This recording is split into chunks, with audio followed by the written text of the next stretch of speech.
বাংলাদেশ একটা উদার গণতান্ত্রিক ধারায় থাকবে কি থাকবে না এই রকম কনফিউশন যাদের মধ্যে ছিল তাদের জন্য গতকাল রাত এবং আজ ভোর খুবই রিলিভিং ছিল।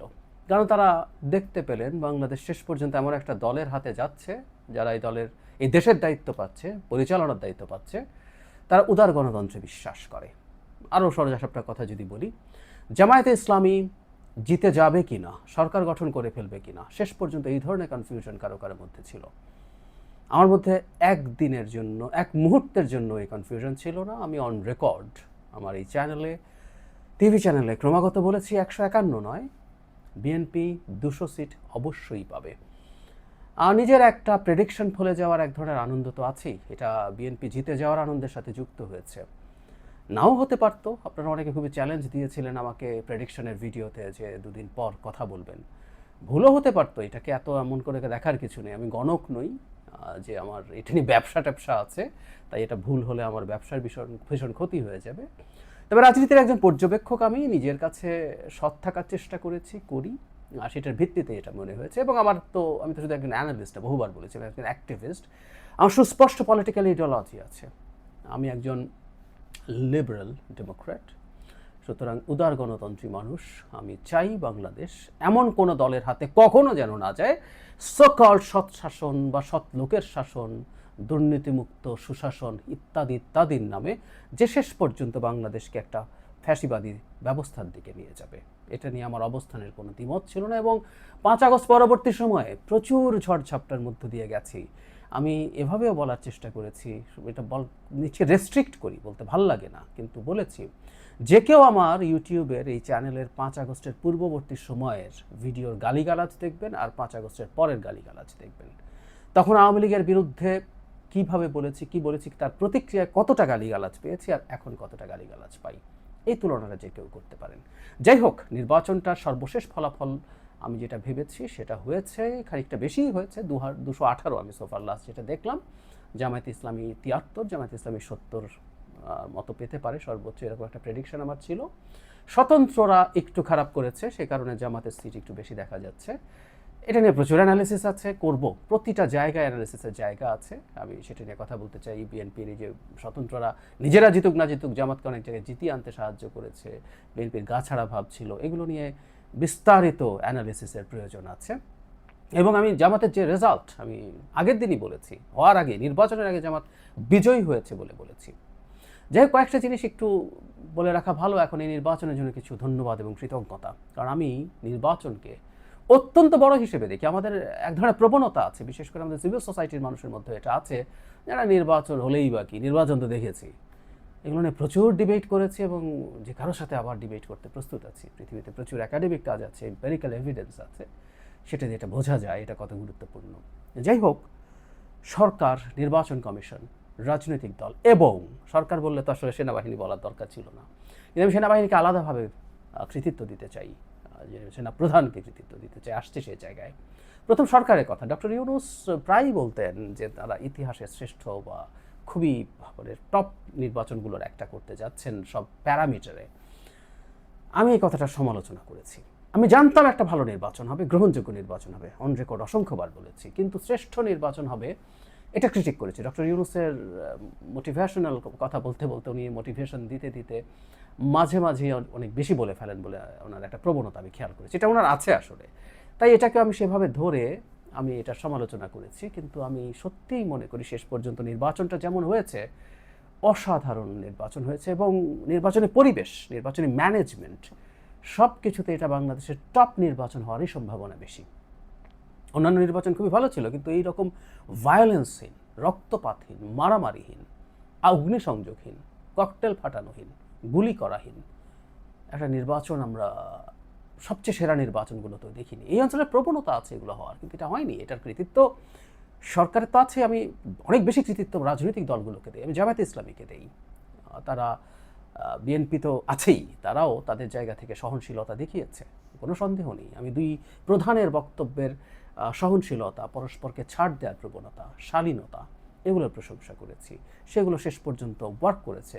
দলের র্যাঙ্ক অ্যান্ড ফাইল মনে করেছে এটা করা যাবে না। শুধু তাই না, নির্বাচনের ফলাফল গ্রহণ না করে আবার একটা হুজ্জতি বাঁধানোর জন্য আহ্বান ছিল বাইরে বসা কিছু লোকজনের উস্কানি ছিল। জামাত সেই উস্কানির ফাঁদে শেষ পর্যন্ত পা দেয়নি, দ্যাটস গুড।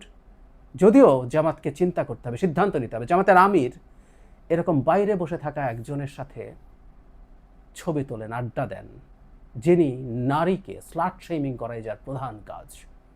জামাতে ইসলামী সৎ লোকের শাসন আর ইসলামের কথা যদি বলেন, এদের সাথে কতটুকু সম্পর্ক রাখবেন না রাখবেন তাদের এই সিদ্ধান্তে আসতে হবে। যাই হোক, জামাতে এখন পর্যন্ত অন্তত এই ফাঁদে পা দেননি, এটা ভালো, এটাকেও আমরা প্রশংসা করি।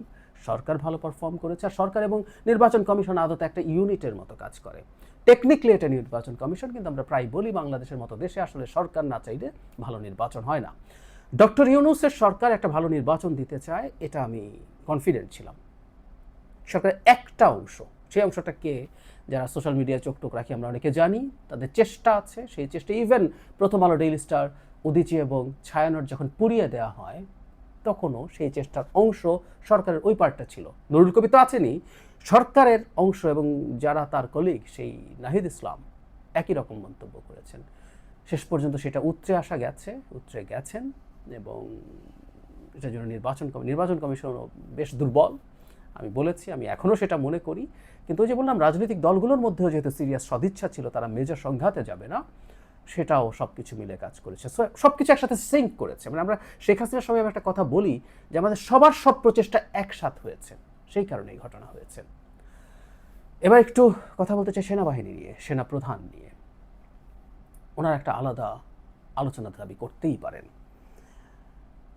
5 আগস্ট পরবর্তী সময় আমরা খেয়াল করব, অল্প কিছুদিনের মধ্যেই প্রধান টার্গেটে পরিণত হলেন সেনাপ্রধান জেনারেল ওয়াকারুজ্জামান। বহুবার বলেছি, শেখ হাসিনার পতন না হলে 1 নম্বরে ফাঁসির যে তালিকা থাকতো 1, 2, 3, 4, 5, প্রথম 2, 3-এর মধ্যেই ওয়াকারুজ্জামান থাকতেন। উনি যদি থেকে যেতে পারতেন, কোনো সন্দেহ নাই উনি শেষ পর্যন্ত জনগণের পাশে দাঁড়িয়েছিলেন। কিন্তু এটা হয়নি।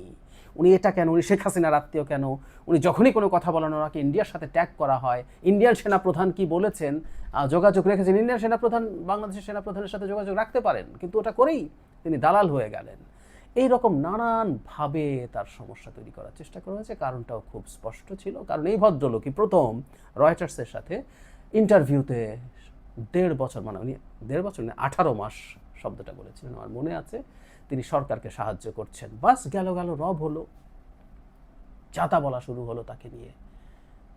তারপর যেটা হলো, তিনি আবারও ডিসেম্বরের মধ্যে নির্বাচনের কথা বলছে। তার মানে যারাই নির্বাচনের কথা বলেছে তার বিরুদ্ধেই দাঁড়িয়ে গেছে। সরকারের ভেতরে কেউ যদি নির্বাচনের কথা বলে, ডক্টর আসিফ নজরুল কখনো কখনো বলেছেন, তার বিরুদ্ধে দাঁড়িয়ে গেছে।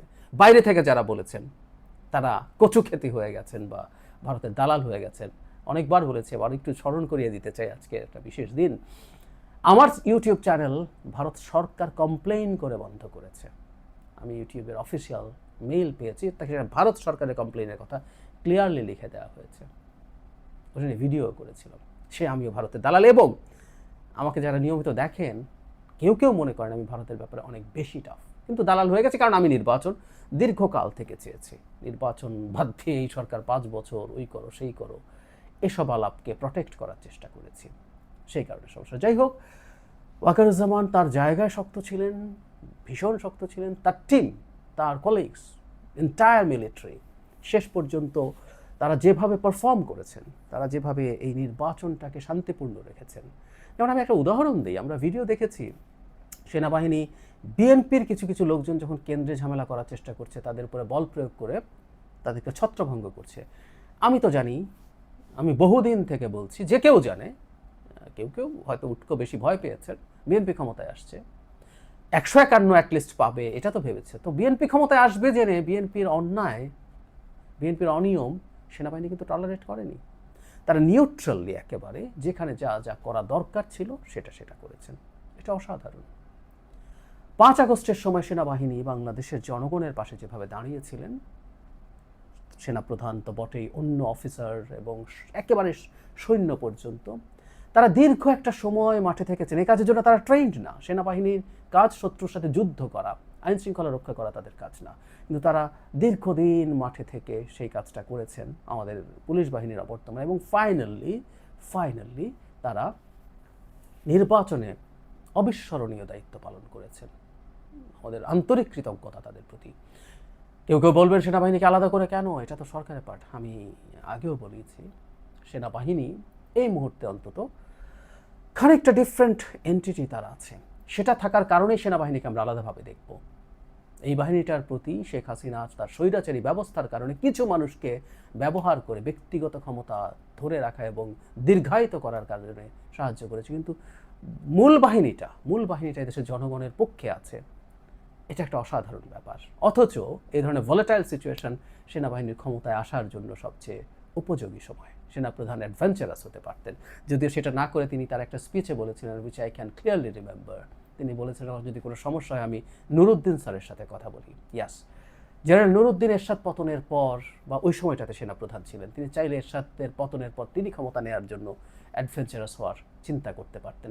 আর জেনারেল ওয়াকারের তো পরিস্থিতি আরও ভালো ছিল। এই মুহূর্তে দরকার সেনাবাহিনী সরকার। 2, 3, 4 তারিখে সব স্লোগান হয়েছে, এগুলোর ভিডিও এখনও পাওয়া যায়।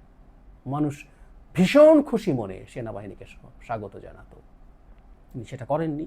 একজন প্রফেশনাল অফিসার হিসেবে তার চাকরি জীবন শেষ করতে চেয়েছেন এবং বাকি আর খুব বেশি সময় নেই পাওয়ার ট্রান্সফারের। আমরা চাই তিনি সেভাবেই তার কাজ করুন। এবং শুধু তাই না, সেনাবাহিনীর বিভিন্ন পর্যায়ের বিভিন্ন মানুষজন, এর ভেতরেও নানা রকম শয়তানির চেষ্টা হয়েছে। শব্দটা কঠোর, তারপরে বলছি, সেনাবাহিনীর ভেতরেও যে মানুষজন চেয়েছে নির্বাচন না হোক, যে মানুষজন চেয়েছে এই সরকারের ক্ষমতা দীর্ঘায়িত হোক যাতে তারা অনেক বেশি এম্পাওয়ার থাকতে পারেন for a very long period, সেই মানুষগুলো নানান শয়তানির চেষ্টা করেছেন।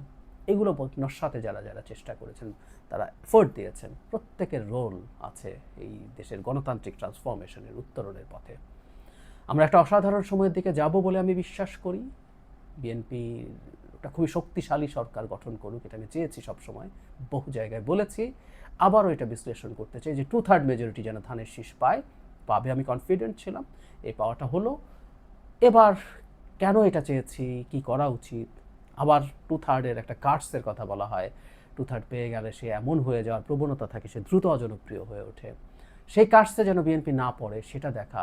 আরেকটা কথা একটু বলে শেষ করি, জামায়াতে ইসলামে যদি বাংলাদেশের রাজনৈতিক ভবিষ্যৎ রাখতে চায়, তাকে গণতান্ত্রিক হয়ে উঠবে। আমি আজ আবার ঘোষণা করছি, গণতান্ত্রিকভাবে জামায়াতে ইসলামীকে যতটা ছোট করে তোলা যায় আমি আমার বেঁচে থাকাকালীন পর্যন্ত সময় আমি এটা করব। এটা জামায়াতে ইসলামী না, এনি ইসলামী পার্টি যারা আইডেন্টিটি পলিটিক্স করে। কেউ একজন যদি অন্য কোনো আইডেন্টিটি নিয়ে বাংলাদেশে আবার কোনো পলিটিক্স করতে চায়, আমি সেটারও বিরুদ্ধে দাঁড়াবো। বারবার বলছি, এটা শুধু ইসলাম না, মোদির সরকার, যেহেতু আমার চ্যানেল সরকার বন্ধ করিয়েছে, মোদির সরকারও আমাকে পছন্দ করে না, কারণ আমার মতো স্ট্রং ক্রিটিক খুব কম আছে মোদির। আমার Zahid take on geopolitics একটা চ্যানেল আছে, ঢুকে দেখবেন মোদির বিরুদ্ধে কি বলেছি কি করেছি, ইন এনি ফর্ম। এটা হিন্দু ধর্মের নামে হোক, ইসলামের নামে হোক, বা রেসিজমের নামে হোক, অন্য কোনো রেসের নামে হোক।